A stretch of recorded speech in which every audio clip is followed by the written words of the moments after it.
एक जंगल में एक बहुत पुराना बरगद का पेड़ था। उस पेड़ पर घोंसला बनाकर एक कौआ कौवी का जोड़ा रहता था। उसी पेड़ के खोखले तने में कहीं से आकर एक दुष्ट सर्प रहने लगा। हर वर्ष मौसम आने पर कौवी घोंसले में अंडे देती और दुष्ट सर्प मौका पाकर उनके घोंसले में जाकर अंडे खा जाता।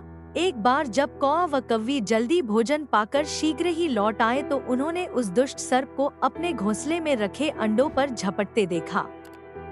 अंडे खाकर सर्प चला गया। कौए ने कौवी को ढाढ़स बंधाया, प्रिय, हिम्मत रखो, अब हमें शत्रु का पता चल गया है, कुछ उपाय भी सोच लेंगे। कौए ने काफी सोचा विचारा और पहले वाले घोंसले को छोड़ उससे काफी ऊपर टहनी पर घोंसला बनाया और कौवी से कहा, यहाँ हमारे अंडे सुरक्षित रहेंगे। हमारा घोंसला पेड़ की चोटी के किनारे निकट है और ऊपर आसमान में चील मंडराती रहती है। चील सांप की बैरी है। दुष्ट सर्प यहाँ तक आने का साहस नहीं कर पाएगा। कौवे की बात मानकर कौवी ने नए घोंसले में अंडे दिए, जिसमें अंडे सुरक्षित रहे और उनमें से बच्चे भी निकल आए। उधर सर्प उनका घोंसला खाली देखकर यह समझा कि उसके डर से कौआ कौवी शायद वहां से चले गए हैं, पर दुष्ट सर्प टोह लेता रहता था। उसने देखा कि कौआ कौवी उसी पेड़ से उड़ते हैं और लौटते भी वही हैं। उसे यह समझते देर नहीं लगी कि उन्होंने नया घोंसला उसी पेड़ पर ऊपर बना रखा है। एक दिन सर्प खोह से निकला और उसने कौआ का नया घोंसला खोज लिया। घोंसले में कौआ दंपति के 3 नवजात शिशु थे। दुष्ट सर्प उन्हें एक एक करके घपाघप निगल गया और अपने खोह में लौटकर डकारे लेने लगा। कौआ व कौवी लौटे तो घोंसला खाली पाकर सन्न रह गए। घोंसले में हुई टूट फूट व नन्हे कौओं के कोमल पंख बिखरे देखकर वह सारा माजरा समझ गए। कौवी की छाती तो दुख से फटने लगी। कौवी बिलख उठी, तो क्या हर वर्ष मेरे बच्चे सांप का भोजन बनते रहेंगे? कौआ बोला, नहीं। यह माना कि हमारे सामने विकट समस्या है, पर यहाँ से भागना ही उसका हल नहीं है। विपत्ति के समय ही मित्र काम आते हैं। हमें लोमड़ी मित्र से सलाह लेनी चाहिए। दोनों तुरंत ही लोमड़ी के पास गए।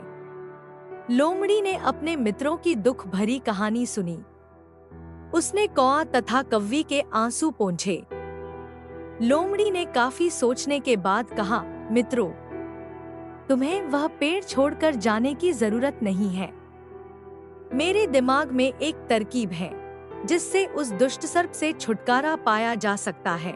लोमड़ी ने अपने चतुर दिमाग में आई तरकीब बताई। लोमड़ी की तरकीब सुनकर कौआ कौवी खुशी से उछल पड़े। उन्होंने लोमड़ी को धन्यवाद दिया और अपने घर लौट आए। अगले ही दिन योजना अमल में लानी थी। उसी वन में बहुत बड़ा सरोवर था। उसमें कमल और नरगिस के फूल खिले रहते थे।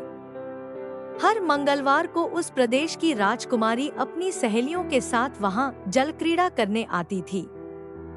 उनके साथ अंगरक्षक तथा सैनिक भी आते थे। इस बार राजकुमारी आई और सरोवर में स्नान करने जल में उतरी तो योजना के अनुसार कौआ उड़ता हुआ वहां आया। उसने सरोवर तट पर राजकुमारी तथा उसकी सहेलियों द्वारा उतारकर रखे गए कपड़ों व आभूषणों पर नजर डाली। कपड़े के ऊपर राजकुमारी का प्रिय हीरे व मोतियों का विलक्षण हार रखा था। कौवी ने राजकुमारी तथा सहेलियों का ध्यान अपनी ओर आकर्षित करने के लिए काम्व काम्व का शोर मचाया। जब सबकी नजर उसकी ओर घूमी तो कौआ राजकुमारी का हार चोंच में दबाकर ऊपर उड़ गया। सभी सहेलियां चीखी, देखो देखो, वह राजकुमारी का हार उठाकर ले जा रहा है।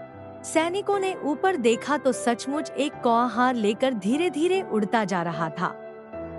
सैनिक उसी दिशा में दौड़ने लगे। कौआ सैनिकों को अपने पीछे लगाकर धीरे धीरे उड़ता हुआ उसी पेड़ की ओर ले आया। जब सैनिक कुछ ही दूर रह गए तो कौए ने राजकुमारी का हार इस प्रकार गिराया कि वह सांप वाले खो के भीतर जा गिरा। सैनिक दौड़कर खो के पास पहुंचे। उनके सरदार ने खो के भीतर झांका। उसने वहां हार और उसके पास में ही एक काले सर्प को कुडंगली मारे देखा। वह चिल्लाया, पीछे हटो, अंदर एक नाग है। सरदार ने खो के भीतर भाला मारा। सर्प घायल हुआ और फुफकारता हुआ बाहर निकला। जैसे ही वह बाहर आया, सैनिकों ने भालों से उसके टुकड़े टुकड़े कर डाले।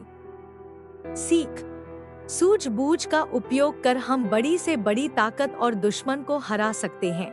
बुद्धि का प्रयोग करके हर संकट का हल निकाला जा सकता है।